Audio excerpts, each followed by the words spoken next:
Hello friends, welcome to చందమామ కథలు by RK. చందమామ కథల ప్రపంచంలోకి వెళ్ళిపోదామా? ఇప్పుడు చెప్పబోయే మొదటి కథ సన్యాసి వరం. ఇది బేతాళ కథ. ఈ కథకు ఆధారం శ్రీ గంగిస్తటి శివకుమార్ గారి రచన. లోకంలో చాలామంది స్వార్థపరులుగా కనిపిస్తారు. కొద్దిమంది మాత్రం మహా ఉదారులుగా కనబడతారు. అలాంటి వారిలో కూడా స్వార్థం ఉంటుందని లోకం సాధారణంగా గ్రహించదు. కాకులను కొట్టి గద్దలకు వేసిన చందంగా ప్రజలను పీడించి సంపాదించిన సొమ్ముతోనే సత్రాలు, చలివేంద్రాలు కట్టించి గొప్ప దాతలుగా పేరు తెచ్చుకునేవారుంటారు. అలాంటి వారి స్వార్థం పైకి కనబడదు. ఆ సంగతి ఈ చిన్న కథలో చక్కగా నిరూపించబడింది. ఇక కథలోకి వెళ్దామా? పట్టువదలని విక్రమార్కుడు చెట్టు వద్దకు తిరిగి వెళ్ళి చెట్టుపై నుంచి శవాన్ని దించి భుజాన వేసుకుని ఎప్పటిలాగే మౌనంగా శ్మశానెక్కేసి నడవసాగాడు. అప్పుడు శవంలోని బేతాళుడు రాజా, పాత్రత ఎరిగి దానం చేయాలి అంటారు. ఒక్కొక్కసారి ఎంతో సత్పాత్రులైన వారికి కూడా దానాలు వచ్చిరావు. అందుకు నిదర్శనంగా నీకు మణిగుప్తుడి కథ చెప్తాను, శ్రమ తెలియకుండా విను అంటూ ఇలా చెప్పసాగాడు. పూర్వం గొప్ప సిద్ధులు గల ఒక సన్యాసి తన శిష్యుడితో సహా ఒక నగరానికి వచ్చాడు. ఆ నగరంలో మణిగుప్తుడు అనే గొప్ప ధనవంతుడు ఉండేవాడు. ఆయనకు అపర దానకర్ణుడు అనే బిరుదు కూడా ఉండేది. ఆ సన్యాసి మణిగుప్తుడి ఆతిథ్యం స్వీకరించడానికి వెళ్ళాడు. మణిగుప్తుడి ఇంటి ముందు దానం స్వీకరించటానికి వేలాది దరిద్రులు నిలబడి ఉన్నారు. మణిగుప్తుడు మనుషులు ప్రతి ఒక్కరికి డబ్బు ఇస్తున్నారు. ఆ రోజు సన్యాసి ధనవంతుడి ఇంటి ఆతిథ్యం స్వీకరించి ప్రయాణమే వెళ్ళిపోతూ, నీ ఆతిథ్యాన్ని మెచ్చుకున్నాను, నీ దాతృత్వం కళ్ళారా చూశాను, నువ్వు ఏదన్నా వరం కోరుకో, ఇస్తాను. అయితే నువ్వు కోరే వరం నిష్కల్మషమైనదిగా, నిస్వార్థంగా కోరింది అయితేనే నెరవేరుతోంది అన్నాడు. మణిగుప్తుడు వినయంగా, మహాప్రసాదం అని, నా జీవితాంతం ఇలాగే అవిరాళంగా దాన ధర్మాలు చేయటానికి వీలుగా తరగని సంపద ఉండేటట్టు వరం ఇయ్యండి అన్నాడు. సన్యాసి చిరునవ్వు నవ్వి తల ఆడించి శిష్యుడితో సహా బయలుదేరాడు. దారిలో శిష్యుడు సన్యాసితో, గురువుగారు, ఆ మణిగుప్తుడికి మీరు ఇచ్చిన వరం దక్కేనా అని అడిగాడు. ఏమాత్రం దక్కదు అన్నాడు సన్యాసి. తర్వాత పరిస్థితులు అనుకూలించక మణిగుప్తుడు తన సర్వస్వాన్ని పోగొట్టుకుని దానాలు చేయడం మానాడు. బేతాళుడి కథ చెప్పి, రాజా, సన్యాసి ఇచ్చిన వరం ఎందుకు ఫలించలేదు? అతనికి నిజంగా వరం ఇచ్చే శక్తి లేకనా? ఈ సందేహానికి సమాధానం తెలిసి కూడా చెప్పకపోయావో నీ తల పగులుతుంది అన్నాడు. దానికి విక్రమార్కుడు, మణిగుప్తుడు నిష్కల్మషంగా వరం కోరదలిస్తే తన నగరంలో దరిద్రులు లేకుండా చెయ్యమని సన్యాసిని కోరవలసినది. అలా కాకుండా దాతగా తన కీర్తి, తన ధనము చిరస్థాయిగా ఉండాలన్నది నిష్కల్మషమైన కోరిక కాదు అన్నాడు. రాజుకి ఈ విధంగా మౌనభంగం కలగగానే బేతాళుడు శవంతో సహా మాయమై తిరిగి చెట్టెక్కాడు. కథ సమాప్తం. తరువాతి కథ ప్రేమ పరీక్ష. ఈ కథను రాసిన వారు శ్రీ పివిఎస్ఎస్ఎన్ రాజు గారు. కాంచీపురంలో ధనగుప్తుడు అనే రత్నాల వ్యాపారి ఉండేవాడు. అతనికి ఖరీదైన ఓడ ఒకటి ఉండేది. దానిలో అతను రత్నాల వ్యాపారం చేసేవాడు. విదేశాలలో తక్కువ ధరకు రత్నాలు కొని తన దేశంలో మంచి ధరకు అమ్ముతూ రత్నగుప్తుడు లక్షలకు లక్షలు సంపాదించాడు. ధనగుప్తుడికి పద్మకళ అనే కుమార్తె ఉండేది. ఆమెకు తల్లి చిన్నతనంలో చనిపోతే ధనగుప్తుడే ఆమెను ఎంతో గారాబంగా పెంచి పెద్ద చేశాడు.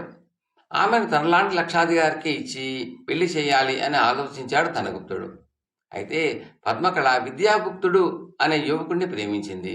వాళ్ళిద్దరూ పెళ్లి చేసుకోవాలనుకున్నారు. ఈ సంగతి తెలియక ధనగుప్తుడు తన కుమార్తెకు సంబంధాలు చూడసాగాడు. తన తండ్రి తన కోసం సంబంధాలు చూస్తున్నాడు అని తెలియగానే పద్మకళ విద్యాగుప్తుడికి దగ్గరికి వెళ్ళి ఆ సంగతి చెప్పి, వెంటనే నువ్వు మా నాన్నను కలుసుకుని మన ప్రేమ వ్యవహారం చెప్పి నన్ను నీకిచ్చి పెళ్లి చేయమని అడుగు అన్నది. విద్యాగుప్తుడు సరేనని మర్నాడు ధనగుప్తుడు ఒంటరిగా ఉన్న సమయంలో తాను పద్మకళ ప్రేమించుకుని పెళ్లాడగోరుతున్నట్టు చెప్పాడు. ధనగుప్తుడు విద్యాగుప్తుడు చెప్పిన మాట నమ్మలేక లోపలికి వెళ్ళి తన కుమార్తెను అడిగాడు. విద్యాగుప్తుడు చెప్పిన మాట నిజమేనని, తాను అతన్ని తప మరొకని పెళ్లి చేసుకోనని పద్మకళ తండ్రితో చెప్పింది. విద్యాగుప్తుడు ఎలాంటి వాడో తెలియకుండా అతని చేతిలో తన కుమార్తెను పెట్టడం ధనగుప్తుడికి ఏమాత్రం ఇష్టం లేదు. అలా అని కూతురు నిర్ణయాన్ని వ్యతిరేకించడము అతనికి సాధ్యం కాలేదు. అందుచేత ధనగుప్తుడు విద్యాగుప్తుడి వద్దకు తిరిగి వచ్చి, చూడు బాబు, 2 రోజుల్లో మా బంధువు ఒక ఆయన రాబోతున్నాడు. ఆయన వచ్చాక ఆయనతో సంప్రదించి నీకు సమాధానం చెబుతాను. అందాక నువ్వు మా ఇంటనే ఉండు అన్నాడు.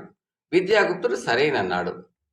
ధనగుప్తుడి బంధువు రాలేదు కానీ 2వ రోజు ధనగుప్తుడికి ఒక దుర్వార్త మాత్రం అందింది. అదేమంటే, దేశాంతరాల నుంచి రత్నాలు తెస్తున్న ధనగుప్తుడి కూడా సముద్ర మధ్యంలో మునిగిపోయింది. ఈ వార్త విని ధనగుప్తుడు చాలా బాధపడ్డాడు. ఆ కీడు తన కారణంగానే వచ్చిందని ధనగుప్తుడు అనుకుని పోతాడని విద్యాగుప్తుడికి భయం వేసింది. ఈ వార్త క్షణాల్లో ఊరంతా పొక్కి ధనగుప్తుడికి మదుపు పెట్టిన వాళ్ళందరూ కూడా అతని ఆస్తిని స్వాధీనం చేసుకోవడానికి తొందరపడసాగారు. ధనగుప్తుడు మరింత కుంగిపోయాడు. అది చూసి విద్యాగుప్తుడు, మామగారు, విచారించకండి. మిమ్మల్ని ఏ విధంగా నేను పోషించగల శక్తి నాకున్నది. ఇదంతా మా ప్రేమకు భగవంతుడు పెట్టిన పరీక్షలాగా ఉన్నది. మీరు నాతో వచ్చేయండి అన్నాడు. ధనగుప్తుడి ముఖంలో విచారం మాయమై ఆనందం కనబడింది. ఇది భగవంతుడి పరీక్ష కాదు నాయన, నీ స్వభావం తెలుసుకునేటందుకు గాను నేను ఆడిన నాటకం. నువ్వు మా అమ్మాయిని కావాలనే కోరావో, నా ఆస్తిని కోరావో తెలుసుకోవాల్సిన అవసరం నాకు కలిగింది. నా పరీక్షలో నెగ్గావు అన్నాడు ధనగుప్తుడు. త్వరలోనే విద్యాగుప్తుడికి పద్మకళకు వివాహం జరిగింది. ధనగుప్తుడు తన వ్యాపారం అంతా అల్లుడికి అప్పగించి తాను విశ్రాంతి తీసుకున్నాడు. కథ సమాప్తం. తరువాతి కథ రోజులు బాగుంటే. ఈ కథను రాసిన వారు శ్రీ కె ఆనంద్ గారు. ఒక గ్రామంలో ఒక రైతుకు కొడుకుండేవాడు. వాడి పేరు భీముడు. తండ్రి బతికున్నంత కాలము వాడు తినటము తిరగటము తప్ప ఇంకే పని చెయ్యలేదు. తెలివితేటలు ఉండి వాడు బతుకు తెరువుకు ఒక్క విద్య నేర్చుకోలేదు. తండ్రి పోయాక వాడు తన కాళ్ళ మీద తాను నిలబడవలసిన అవసరం ఏర్పడింది. అందుచేత వాడు తనకు తండ్రి వదిలిపోయిన 5 వరహాలు తీసుకుని మొదట వడ్రంగులపాలెం వెళ్ళాడు. అక్కడ వాళ్ళకు 2 వరహాలు ఇచ్చి 2 రోజులుండి అక్కడ వడ్రంగం అంతా నేర్చుకున్నాడు. ఆ మర్నాడు శిల్పులుండే పల్లెకు వెళ్ళి 2 రోజులుండి శిల్ప విద్య మొత్తం నేర్చుకుని శిల్పులకు 2 వరహాలిచ్చి 5వ నాటికల్లా 1 వరహ మాత్రం మిగిల్చుకుని తన స్వగ్రామం చేరుకున్నాడు. అక్కడి వాడు భట్రగ్గిగా శిల్పిగా కూడా పనిచేస్తూ సుఖంగా జీవించడం ప్రారంభించాడు. ఇంతలో రాజుగారు పుట్టిన రోజు వచ్చింది. భీమన్న రాజుగారికి మంచి బహుమానం ఇవ్వాలని నిశ్చయించుకుని మంచి గంధం చెక్కతో చక్కని పెట్టె తయారు చేసి దానికి నక్షీలు చెక్కాడు. తర్వాత చలవరాయితో ఒక ముచ్చటైన విగ్రహం తయారు చేశాడు. దాన్ని ఒకవైపు చూస్తే విష్ణువు కనిపిస్తాడు, రెండో వైపు నుంచి చూస్తే శివుడు కనిపిస్తాడు. ఆ విగ్రహాన్ని మంచి గంధం పెట్టెలో పెట్టుకుని భీమన్న రాజుగారి దగ్గరికి పోయి బహుమానంగా ఆయనకు పుట్టినరోజు పండుగ నాడు ఇచ్చేశాడు. రాజుగారు ఆ బహుమానం చూసి చాలా సంతోషించాడు. ఆయన భీమన్న పనితనం చూసి తెగమెచ్చుకుని 5,000 వరహాలు బహుమానంగా ఇచ్చాడు. భీమన్న ఆ బహుమానం అందుకుని మర్నాటికల్లా తన గ్రామానికి తిరిగి వచ్చాడు. బహుమానం పొందిన భీమన్నను చూసి పొరుగు గ్రామంలో ఉండే మరొక శిల్పికి చాలా ఈర్ష్య కలిగింది. తాను ఇంకా హెచ్చు బహుమానం రాజుగారి దగ్గర నుంచి పొందాలనుకుని తమ దేశపు రాజుగారు శత్రురాజును ఓడించి చంపుతున్నట్టుగా ఒక శిల్పం తయారు చేసి ఒక వడ్రంగి చేత ఆ శిల్పానికి తగినట్టుగా ఒక పెట్టె చేయించి ఆ పెట్టెతో సహా ఆ శిల్పాన్ని పట్టుకెళ్లి రాజుగారికి సమర్పించాడు. రాజుగారు ఆ శిల్పాన్ని చూస్తూనే మండిపడ్డాడు. చుట్టూ ఉన్న వాళ్ళు హాహాకారాలు చేశారు. ఎందుకంటే చంపబడుతున్న మనిషి ముమ్మూర్తులా రాజుగారిలాగా ఉన్నాడు. చంపుతున్న మనిషిలో రాజుగారి పోలికలు ఏవీ కనిపించలేదు.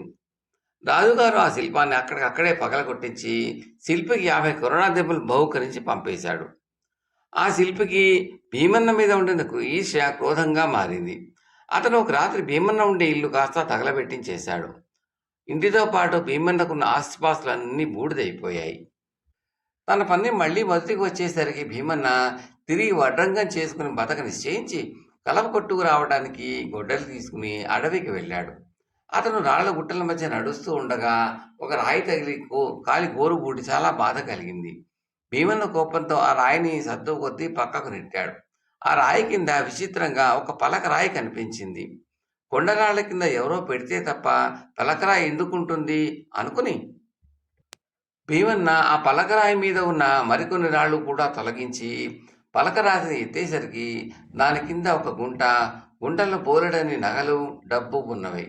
అదంతా దొంగలు దాచుకున్న సొత్తై ఉండాలి అనుకుని భీమన్న దాన్ని పదిలంగా తీసి మూట కట్టుకుని ఇంటికి తిరిగి వచ్చేస్తాడు. భీమన్న రెండోసారి భాగ్యవంతుడయ్యేసరికి గ్రామాధికారికి కన్ను కుట్టింది. ఆయన భీమన్నను పిలిచి, "నువ్వు హఠాత్తుగా గొప్ప ధనికుడిపోయినట్టు విన్నాను. నీకు ఆ డబ్బంతా ఎక్కడిది?" అని అడిగాడు. "అడవి మధ్య గుట్టల్లో దొరికింది" అని భీమన్న ఉన్నమాటే చెప్పాడు. వెంటనే గ్రామాధికారి, "ఎంత పొరపాటు చేశావు? నిధి నిక్షేపాలు రాజుగారి సొత్తు. అందులో చిల్లిగవ్వ ముట్టుకున్నా నిన్ను తీవ్రంగా దండించే హక్కు నాకున్నది. జరిగిందేదో జరిగింది. అదంతా తెచ్చి నాకు ఇచ్చేయి. నేను దాన్ని రాజుగారి ఖజానాకు తరలించేస్తాను" అన్నాడు. భీమన్న తనకు దొరికింది యావత్తు గ్రామాధికారి ఇంటికి చేర్చాడు. గ్రామాధికారి అందులో కొంత తాను ఉంచుకుని మిగిలిన రాజుగారికి పంపించేశాడు. భీమన్నకు మటుకు సాటి మనుషులపైన, తన గ్రామంపైన రోత పుట్టుకొచ్చింది. తన దగ్గర విద్య ఉన్నది. ఏ దేశం పోయినా తను హాయిగా బతకగలడు. అందుచేత అతను తన పరికరాలు తీసుకుని మరొక రాజ్యానికి బయలుదేరాడు. అరణ్యం మధ్య అతనికి అనేక గ్రామాలు తగిలాయి. ఒక గ్రామంలో తింటూ మరొక గ్రామంలో పడుకుంటూ భీమన్న చాలా రోజులు ప్రయాణం చేసి ఒకరోజు చీకటి పడే వేళకు ఒక గ్రామం చేరాడు. అక్కడ ఒక ఇంటి నుంచి సన్నగా రోదన ధ్వని వినవస్తున్నది. భీమన్న ఆ ఇంటిలోకి తొంగి చూసేసరికి ఒక 16 ఏళ్ల పిల్ల ఏడుస్తూ కనిపించింది. "ఏమమ్మాయి, ఎందుకు ఏడుస్తున్నావు? ఈ ఇంట్లో ఒక్కతివే ఉన్నట్టున్నావే, నీకెవరూ లేరా?" అని అడిగాడు భీమన్న. "నన్ను చిన్నతనంలోనే దొంగలెత్తుకుపోయి ఈ అరణ్యంలో వదిలేశారు. నన్ను ఈ ఇంటివాడు పెంచి పెద్దదాన్ని చేశాడు. ఈ ఉదయం ఆయన కూడా చచ్చిపోయాడు. నాకిప్పుడు ఎవరూ లేరు. ఏడవడం తప్ప నాకిప్పుడు ఇంకేమీ మిగలలేదు" అన్నది ఆ పిల్ల. ఆమె అసలు తన తల్లిదండ్రులు ఎవరో కూడా చెప్పలేకపోయింది. "దిక్కులేని దానివైతే నా వెంట వచ్చేయి. మనం వివాహం చేసుకుని ఎక్కడే కాపురం పెట్టుకుందాం" అన్నాడు భీమన్న. భీమన్న ఈ మాట అనేసరికి ఆమెకు ప్రాణం లేచి వచ్చినట్టయింది. ఆమె లేచి వంట చేసింది. ఆమెనే పరీక్షగా చూస్తున్న భీమన్నకు ఆమె ఎడమకాలి మీద పెద్ద గాయం మచ్చ కనబడింది. వెంటనే తన చిన్నతనంలో విన్న కథ ఒకటి జ్ఞాపకం వచ్చింది. తమ దేశపు రాజుగారికి ఒక కూతురుండేది. 4 ఏళ్ల పిల్లై ఉండగా ఆ పిల్ల కనిపించకుండా పోయింది. ఆమె కోసం ఎంతో వెతికించారు, కానీ ప్రయోజనం లేకపోయింది. ఆ పిల్లకు ఎడమకాలి మీద కత్తివాటుగా పెద్ద మచ్చ ఉండేదని చెప్పుకున్నారు. ఈ పిల్ల వయసును బట్టి చూసినా రాజుగారి కూతురు అయి ఉండవచ్చు అని భీమన్నకు తోచింది. ఆమె నిజంగా రాజు కూతురైతే ఆమెను తాను పెళ్లాడటం అక్రమం అవుతుంది. ఆమెను రాజుగారికి అప్పగించడమే తన ప్రథమ కర్తవ్యం. అందుచేత భీమన్న ఆ పిల్లను తన వెంట తీసుకుని రాజధానికి బయలుదేరాడు. చిన్నతనం నుంచి దాచుకున్న తన బట్టలు, వస్తువులు ఆ అమ్మాయి తన వెంట తెచ్చుకున్నది. వాటిని చూసి రాజుగారు తన కుమార్తెను సులువుగా పోల్చుకున్నాడు. 12 ఏళ్ల క్రితం పోయిన పిల్ల దొరికినందుకు రాజభవనంలో చెలరేగిన ఉత్సాహానికి అంతులేదు. తన కుమార్తెను తనకు చేర్చినందుకు భీమన్నకు ఏమి బహుమానం ఇద్దామా అని రాజుగారు వితర్కించుకుంటూ ఉంటే రాజకుమార్తె తనను అతనికిచ్చి పెళ్లి చేయమని అన్నది.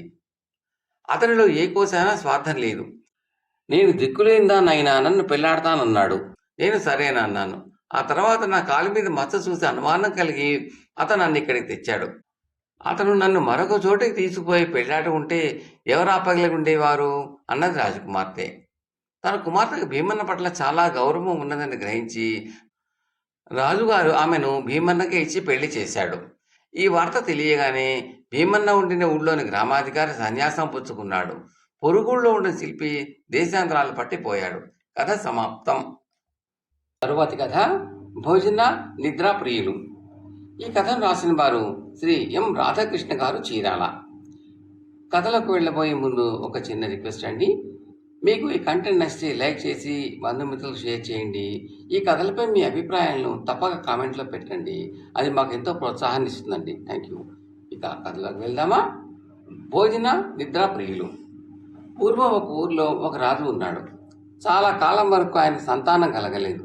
ఆ తర్వాత ఎన్నో వ్రతాలు, పూజలు, పునస్కారాలు చేయగా కొన్నేళ్లకి 2 పుత్రులు కలిగారు. ఒకటి పేరు భోజన ప్రియుడు, ఇంకొకటి పేరు నిద్రాప్రియుడు. వీళ్ళిద్దరూ ఒకే బడిలో చదువుకుంటూ ఎప్పుడూ కలిసిమెలిసి తిరుగుతూ ఉండేవాళ్ళు. కొన్నాళ్ళకి ఇద్దరు కూడా అన్ని విద్యల్లోనూ బాగా ఆరితేరారు. అప్పుడు వాళ్ళకి దేశాటన చేయాలి అన్న కోరిక కలిగింది. తమ కోరిక తండ్రితో చెప్పగానే ఆయన సరే అలాగే వెళ్ళిరండి అన్నాడు. సరేనని ఇద్దరు చెరకు గుర్రం ఎక్కి బయలుదేరారు. అలా వాళ్ళిద్దరూ ఎన్నో అరణ్యాలు, నదులు, కొండలు దాటి చివరికి ఇంకో రాజుగారి పట్టణం చేరుకున్నారు. వాళ్ళిద్దరూ సరాసరి రాజుగారి దగ్గరకు వెళ్ళి, మేము చాలా దూరం నుంచి వస్తున్నాము, మా ఇద్దరికి భోజనం పెట్టించాలి, ఇద్దరము చెరి 10 రూపాయలు ఇచ్చుకుంటాం అన్నారు. ఒక చిన్న వివరణ. ఇది 1948 మే సంచిక చందమామలోది. ఆ రోజుల్లో కిలో వెండి 70 రూపాయల నుంచి 100 రూపాయల దాకా ఉండేదండి. అంత చవకగా ఉండేవి. అంటే 10 రూపాయలు అనేది చాలా పెద్ద మొత్తం కింద లెక్కించాలి. వాళ్ళిద్దరూ రాజకుమారులు కదా మరి. సరే అని రాజుగారు వంట బ్రాహ్మణ్ణి పిలిచి వాళ్ళిద్దరికీ తిన్నంత భోజనం అన్ని రకాల పిండి వంటలతో పెట్టమని చెప్పారు. వంట బ్రాహ్మణుడు సరే అని వెళ్ళి రకరకాల పిండి వంటలతో భోజనం తయారు చేశాడు. మన భోజన నిద్రాప్రియులు విస్తళ్ళ ముందు కూర్చున్నారు. నిద్రాప్రియుడు మామూలుగానే అన్నం కలుపుకుని తినేస్తున్నాడు. కానీ భోజనప్రియుడు మాత్రం ఒక ముద్ద నోట్లో పెట్టుకుని తుఫ్ అని ఉమ్మేసి, చిచ్చి, చచ్చి చెడి చాలా దూరం వచ్చాం కదా అని విస్తరి 10 రూపాయలు ఇస్తామన్నాం, ఏమిటి ఈ అన్నం పీనుగుల వాసన కొడుతోంది అని విస్తరి ముందు నుంచి లేచి వెళ్ళి ఆ విషయాన్ని రాజుగారితో చెప్పాడు. రాజు ఆశ్చర్యపోయి వెంటనే వంట బ్రాహ్మణ్ణి పిలిచి, ఏమయ్యా బ్రాహ్మణ, అన్నం పీనుగుల వాసన కొడుతున్నదట, మన ఇంటి ముందు కానీ ఇంటి వెనక కానీ పక్కల కానీ ఎవరన్నా చనిపోయారా అని అడిగాడు. రామరామ, లేదండి ప్రభు, ఈ చుట్టుపక్కల ఎవరూ చావలేదు, మరి అన్నం పీనుగుల వాసన ఎందుకు కొడుతోందో, ఈ బియ్యం కూడా మనకెప్పుడు పంపే శెట్టి గారే పంపారు అన్నాడు. సరే, శెట్టిని పిలుచుకురా అన్నాడు రాజుగారు. సరైన వంట బ్రాహ్మణుడు వెళ్ళి శెట్టిని పిలుచుకువచ్చాడు. శెట్టి వణుకుతూ రాజుగారి ఎదుట నిలబడగానే, ఏమయ్యా శెట్టి, నీవు పంపిన బియ్యం వండి గుర్రవాళ్ళకి వడ్డించాం, అన్నం పీనుగుల వాసన కొడుతున్నది అంటున్నారు, ఏమిటి కారణం? నీ ఇంట్లో కానీ నీ ఇంటి చుట్టుపక్కల కానీ ఎవరన్నా చనిపోయారా అని అడిగాడు రాజుగారు. లేదు మహారాజా, ఎవరూ చావలేదే, 60 ఏళ్ల నుంచి ఈ బియ్యం నాకు ఒక రెడ్డి పంపుతూ ఉన్నాడు, ఇంతకాలంగా లేనిది ఇవాళ ఈ బియ్యం పీనుగుల వాసన కొట్టడం ఏమిటో ఆ పరమాత్ముడికే తెలియాలి అన్నాడు శెట్టి. వెంటనే రాజుగారు రెడ్డిని పిలిపించి అడిగారు. నాకు తెలియదు ప్రభు, మా తండ్రి గారిని అడిగితే తెలుస్తుందేమో అన్నాడు రెడ్డి. వెంటనే రాజుగారు రెడ్డి తండ్రిని పిలిపించారు. రెడ్డి తండ్రి 90 ఏళ్ల పండు ముసలి. కొడుకులు రాజుగారి దగ్గరకు వచ్చాడు. అందరినీ అడిగినట్టుగానే రాజుగారు రెడ్డి తండ్రిని కూడా అడిగారు, అన్నం పీనుగుల వాసన కొట్టడానికి కారణం ఏమిటి అని. మహారాజా, సర్కారు వారు పూర్వంబోకు స్థలాలు అమరకం చేసేటప్పుడు నాకు ఇచ్చిన భూమిలో కొంత శ్మశానం ఉన్నది. ఆ భూమిలో వ్యవసాయం సాగించి పండిస్తున్న ధాన్యమే ఈ 60 ఏళ్ల నుంచి పంపుతున్నాను అన్నాడు రెడ్డి తండ్రి. చూసారా, శ్మశాన భూమి కలవటం వల్లనే అన్నం పీనుగుల వాసన కొట్టింది అన్నాడు భోజనప్రియుడు. రాజుగారు అతని తెలివికి చాలా మెచ్చుకున్నారు. ఆ తర్వాత శెట్టి, రెడ్డి తండ్రి రాజుగారి దగ్గర సెలవు తీసుకుని వాళ్ళ ఇళ్లకు వెళ్ళిపోయారు. ఈ గొడవ అంతా పూర్తి అయ్యేసరికి బాగా చీకటి పడిపోయింది. ఈ రాత్రి మీరు ఇక్కడే పడుకుని తెల్లవారిని పోదురు గాని అన్నాడు రాజుగారు. సరే అన్నారు భోజన నిద్రాప్రియులు. ఇద్దరికి చెరక మంచం వేసి మెత్తటి పరుపులు వేయించాడు రాజు. ఇద్దరు పడుకున్నారు. భోజనప్రియుడు కాసేపట్లోనే గుర్రు పెట్టి నిద్రపోయాడు. కానీ నిద్రాప్రియుడు ఉన్నట్టుండి ఒకసారి లేచి రాజు దగ్గర పోయి, ఇదేమిటి మహారాజా, తిండి పెట్టించమంటే ఈ పీనుగుల వాసన కొట్టి అన్న భోజనం పెట్టిస్తుంది, ఇక్కడ పడుకోమన్నారు కదా అని పడుకుంటే నేను పడుకున్న పరుపులో 7 చుట్ల వెంట్రక ఉన్నది, నేను పడుకోగానే ఆ వెంట్రక కరవటం చేత నా వెన్ను దద్దుర్లెక్కింది అన్నాడు. రాజు ఆశ్చర్యపోయి వెంటనే నిద్రాప్రియుడు పడుకున్న పరుపు కోయించి చూశాడు. చూస్తే అందులో నిద్రాప్రియుడు చెప్పినట్టుగానే 7 చుట్ల వెంట్రక కనిపించింది. రాజు వాళ్ళ తెలివికి సంతోషించి తన 2 కూతుళ్ళని వాళ్ళకిచ్చి పెళ్లి చేసి వాళ్ళ ఊరికి పంపించాడు.